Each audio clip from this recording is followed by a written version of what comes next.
A bullseye. Pretend we're practicing.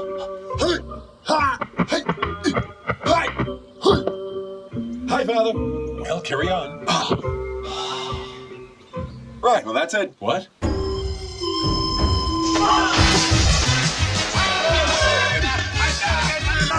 Do we have a plan of attack? Are you nuts? We don't need one.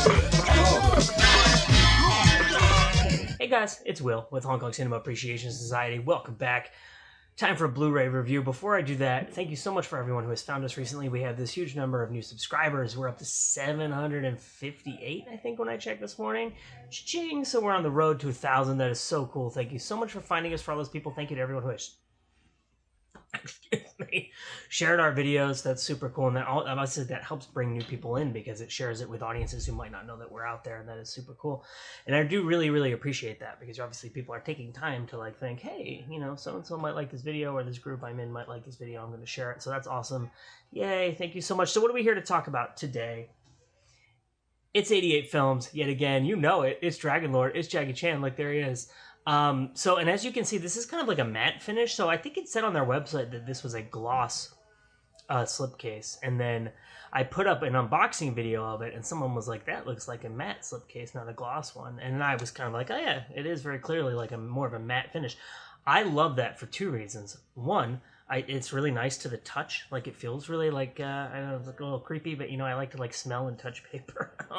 But also, guess what? We're not getting any glare off of it for our video. Hell yeah. The really glossy stuff, especially like the Eureka release of Throwdown is very glossy, and it was actually kind of hard to shoot that video because all the angles I was trying was just shooting light everywhere. So, I'm going to talk about the physical presentation here. I'm going to talk about the film itself, and then I'll talk about the bonus material that is on here. So this film was released in 1982. This is, maybe it is, maybe it isn't. I'm actually going to do a video on this very soon. A classic Jackie Chan movie, depending on your perspective. As you can see, Jackie Chan is right here. He wrote this movie. He directed this movie. He starred in this movie. Mars is also in this movie, who is, he's right here.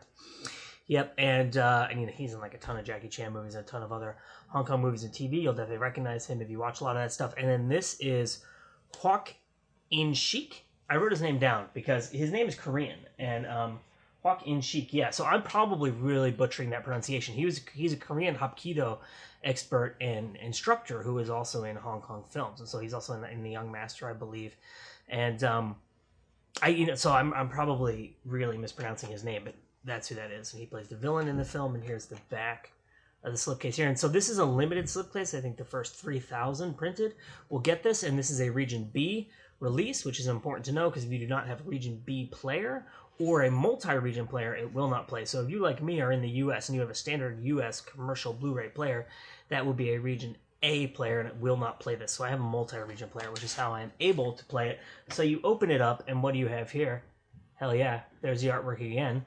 And then it's the same back right there, and then you pop it open. And actually what's inside here is a little bit different than what I've been getting recently from 88 Films. So I'll talk about it in a second, but you have the disc here with the artwork repeated, and then you have a reversible cover.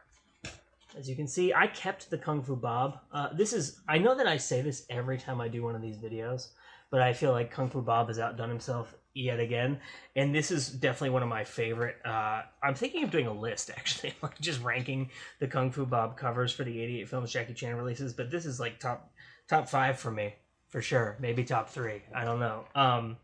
But I love this cover. So if you saw my Fearless Hyena review, which is Fearless Hyena is right here, I did actually reverse that one because I thought that the original Hong Kong poster for that was super cool. This one is not, the Dragon Lord poster, as you saw when I pulled it out, is not like one of those hand-painted posters. It just looks like kind of like a photo collage, and it's a cool poster, but I prefer the Kung Fu Bob artwork. Now I'm like messing it all up as I'm putting it back in, as per usual with my clumsy hands. So what is in here that is different from what I have gotten previously from 88 Films? And I know that they've done releases like this before, I just don't have any of them. We have what are basically like lobby cards here.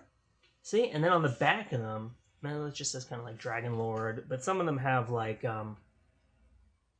I really love lobby cards. There you go. There's some Kung Fu Bob artwork of the villain in the film.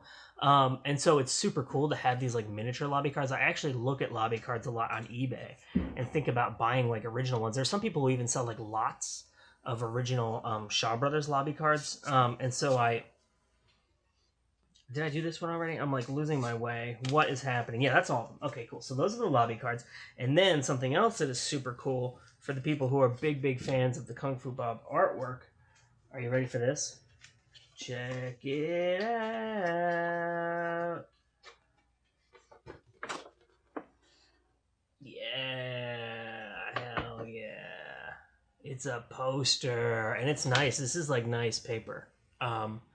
It's heavy, and like you can frame it, or you could put it up on your wall, or do whatever you need to do with it. Or you could cut it. I guess you could cut it up and make a puzzle out of it. I've been doing a lot of puzzles with my kids recently, so I'm in like a puzzle state of mind. So that's kind of the physical presentation, which is excellent as always. And basically everyone who comments about the physical presentation of the '88 film stuff thinks it's fantastic and loves it. So I think that's kind of like the Hong Kong cinema community in the English-speaking world, at least, is in agreement with the quality of the packaging there. So what is on this? You have the movie in a remastered presentation. It is a 2K remaster. And then you have there's like a work in progress cut that Jackie was working on before he created his final cut that is, I believe, let me just look. It's 7 minutes longer, 6 or 7 minutes longer than the theatrical cut, but it's also different too. And then you have interview, I'll just tell you, I'll read you everything that's on here. You have interview on here with Louis Sitt, you have an interview with Mars, who, like I said, is this guy right here, and then you have an interview with, well, here it says Wong In Sheik, who, again, is this guy. I looked him up on Wikipedia right before I shot this, and it said his name was Hwak In Sheik, Hwak. So, I'm not even going to theorize as to why that is. Like I said, I don't speak any Korean. I don't know much about this guy's career, so I don't know if he had stage names or it's, whatever the Cantonese version of his name would be versus the Korean version of his name. So there's a behind-the-scenes teaser on here, which is super cool. I'll talk about that. Then you have the original Hong Kong trailer, and then like the accoutrements, like the lobby cards and the reversible cover art. So the work in progress cut is super cool. Actually, I should say the look of the film is just absurd. Like if you're used to seeing this movie, I think like a lot of people are, on super low quality DVDs. I actually have, this is not like a trash ass DVD, but it's not like a great DVD.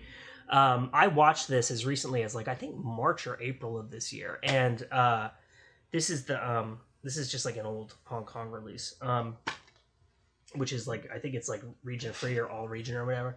You're getting just so much glare there you can't even see what's going on. You saw some bananas maybe in the reflection. Here they are, the offending bananas. Banana interlude. So I just think so many people are used to seeing this movie so low quality that to see it like this, honestly, it was one of those things where, because I watched Fearless Hyena first, like I said, which is right here. The Fearless Hyena, I think, is one that I've only seen this maybe 1 or 2 times before. I think one time before I watched it recently, and it was on like a trash ass DVD. Like it was really low quality, and it's like surreal watching it. 'Cause you're like, I can't believe I'm seeing this movie like this. So I watched Dragon Lord afterwards, and it was less of like the WTF factor because I had just watched Fearless Hyena, but there were certain shots where I was like, it struck me that like, holy hell, like I'm watching Dragon Lord and it looks like this, and I'm not in a theater with like a new film print or something. I'm just watching it at home. In particular, like the big like landscape scenes, like the scene where he's on the roof in the spear. That's what's on the thing here. In this scene, there's like some shots up there where you can see like the mountains in the distance and stuff like that, and it's just like you're gonna have to pinch yourself, like I said, to be like, what? This is real? Like this is Dragon Lord, and it looks like this. It's incredible. So the extended version of the movie, like. So the biggest difference you'll notice right away if you're familiar with this film is that the theatrical version and the version that we're all familiar with opens with that athletic sequence where they're like climbing up that big thing, and then they're like playing rugby or whatever, and they're all fighting with each other and stuff. That is not the beginning of the extended version. That actually happens at the very end. And I honestly think heresy, trigger warning, I think it works better that way. I never noticed this before, but there's dialogue in that scene that makes no sense with that scene at the beginning. And one of the producers of the film, who was interviewed on here, he was actually like the head of production, I think, at Golden Harvest. I'll talk more about his interview later, but he refers to that as the end of the film. And so like it was obviously very clearly intended to be the end of the film. Now, you could argue from a kind of like a filmmaker's perspective that that scene has no value at the end of the film because there is no more drama, right? So there's no reason to watch that scene when the film is over because it doesn't add anything to the story or the world of the film, right? Because the movie's over basically after the fight in the barn, which you'll be familiar with if you've seen the film. So yeah, I can understand that argument, but I just think it works so much better at the end. I would say that my ideal cut of this movie is somewhere in between the two. The shuttlecock sequence is 15 minutes long in the work in progress cut, and I went and checked. It's like about 9 minutes in the theatrical one. Yeah, so if you want 5 more minutes of the shuttlecock sequence, I definitely didn't need that. Anyway, and then also there's just different, you can tell that it's slightly, I didn't forensically, like go over this and be like, that shot is different, that shot is different, that shot is different, that shot is different. But there are just like slightly different editing, like bits and pieces used here and there. You know what I mean? Like the way they put it together. And you'll notice it if you're familiar with the film. But those are like and then the ending sequence in the original film, where they're like pranking their dads or whatever, that's not in the work in progress cut. And the that scene where Jackie's character apologizes to Mars after they have their little tiff and they're like looking at like the different stuff in Mars's room, that's a little bit longer in the work in progress version, but otherwise it's kind of like small stuff. So just to talk to you about the interviews, Mars's interview is awesome. It's like 30 minutes long. It covers a lot of his career. He talks a lot about Dragonlord. He talks about previous to Dragonlord, like how he got into doing movies, how he got his nickname, actually, which is really interesting, which I never knew before, and like a bunch of other stuff like that. And with talking about Dragonlord, so the two things I'll say about his interview with regards to Dragonlord is he talks about the hardest thing to do was the scene where Jackie falls. This is in the barn at the end. And this is not really a spoiler, it's just part of the fight scene. Jackie falls and he lands on top of Mars. And so they dug out like a little hollow in the floor. They put a mattress in it, but the mattress was 3 feet long and Mars is like whatever, 5'8", 5'9", or something like that. So when Jackie fell on him, it like cushioned his midsection, but his arms and his legs were being like he was being like crushed. And he said that his shoulders hurt for like 4 months after doing that because they just kept getting like wrenched and wrenched and wrenched doing that fall. And they did it like 10 or 15 times or something like that. And you can see some outtakes where like he doesn't get over in time enough for Jackie to land on them and they like smash their heads together. And like it's really rough. And he said that was by far like the hardest thing to do. He also talks about that really big fall that he does where he kind of like he's kicked off of the top of the barn and he flips over that post and then lands on the ground, and they shot that 3 times. He said the first time he got scared and he grabbed onto the post and basically just did like a gymnastics move and like flipped himself down. So there's like a ton of good info in the Mars interview. It's really fun. Louis Sitt's interview is really cool because he was a businessman and he had been a pupil of Raymond Chow's brother, who was a teacher, which I never knew before.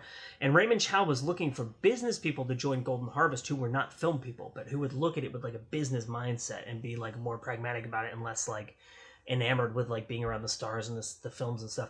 And so his brother recommended this guy, and he eventually became head of production for Golden Harvest, and he was the head of physical production when they shot Dragonlord. So he talks about how like Jackie had this tendency to like go way over budget and go way over shooting. Like Dragonlord took twice as long to shoot as it had originally been scheduled for, and Jackie was like notorious for going way over budget because he was like a huge perfectionist and he would just do like take after take after take. And like I think he says that they had 40,000 feet of film that Jackie wanted to use in the movie, and that's like 5 or 6 hours, I think. And so they had to peel that back to like I think 8,000 or 9,000 feet was what was like a standard theatrical cut at the time.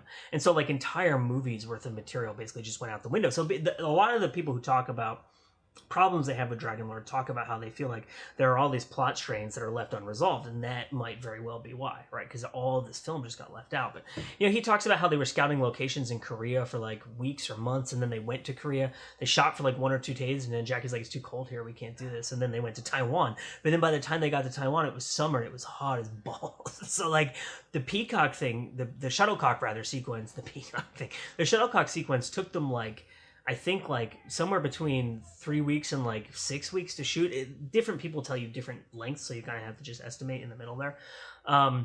But it took like weeks to shoot, and it was just hot because they're on the sand and they're wearing those uniforms, and it's like, you know, they're surrounded in this little like enclosure with these big white walls, and everything is white and just blasting the heat everywhere. And it was just like, if you've ever been somewhere like, for instance, you know, I'm from Vermont, and it's like snowy as hell in Vermont, and it is so bright in the winter in the snow because the white of the snow just shoots the light like everywhere. So I can imagine, like, you know, I lived in Tokyo, so I don't know what Taiwan is like, but Tokyo is hot as hell in the summer. I would imagine that would be really blindingly bright. So yeah, it's just the Mars interview is really great. The Louis Sit interview is really great, and then the Joaquin Sheik interview is he talks about being like a martial arts instructor, and like he didn't love a lot of like old school kung fu movies, and then he saw Bruce Lee and he was like, well, this guy's legit, like this is what martial arts really looks like, and this guy's like an incredible martial artist, this is so cool. And then from what I understand, so his English, he doesn't interview in English, and his English is not bad, his accent is not like, you hear the words that he's saying, but the way that he tells stories is very kind of like loopy and circuitous, and it's one of those things where I'm like, oh, that's really cool. And then a minute later, he'll say something, and I'm like, but that doesn't, those two things contradict one another. So I was trying to put his story together. But he was a martial arts instructor in Korea, and I guess he taught some people who were in the Hong Kong film industry, and they invited him to Hong Kong. He did some demonstrations at some schools, and he's known for having like really fast, really accurate, really powerful kicks and punches, and so he got like some press for doing that. And then actually he says what's really funny is that he was asked to come to Golden Harvest for a costume fitting, and so he came, and he was like saying to the costumer, like what's the deal, like do they need me to do like a publicity event or something? And he's like, no, they're casting you in this movie, they didn't tell you. Like, okay. But he said when Jackie wanted to cast him, because I think he's in The Young Master, when Jackie wanted to cast him in The Young Master, Jackie actually called him and spoke in Korean, and he's like, he could tell right away that it wasn't a Korean person talking to him, and he's like, who is this? And he's like, oh, I'm Jackie Chan. And the guy's like, oh, okay, yeah, I know who you are. So obviously Jackie was like famous in Korea at that point. So that's a cool interview. Yeah, so the interviews are really great here. And then there's the teaser trailer with the behind the scenes footage is super cool. There's one of those on the Miracle release. So they would put tons of behind the scenes footage in these trailers. And so you see like Jackie Chan's birthday on set, and everyone's like singing happy birthday to him. You see him directing a lot of the different sequences. They had 4,000 extras in the scene that's in the beginning of the theatrical cut. It's at the end of the work in progress cut, that big stunt scene. And you see like all the extras standing around, and Jackie's got like a megaphone, and he's like telling everyone what to do, and like, I want you to do it more like this. And they show like lots of injuries happening, and like ambulances being on set. It's just really cool behind the scenes footage. So this is the Dragon Lord 88 Films Jackie Chan release, and if you're a fan of Jackie Chan, obviously it's a must-have. If you have the ability to play it, obviously it's a Region B. The dog has come over and is now, she decides she needs to be a part of the video, I guess. My name is Will. This has been Hong Kong Cinema Appreciation Society. If you feel like subscribing, if you made it this far, that would be so great. Thank you so much. We will see you next time.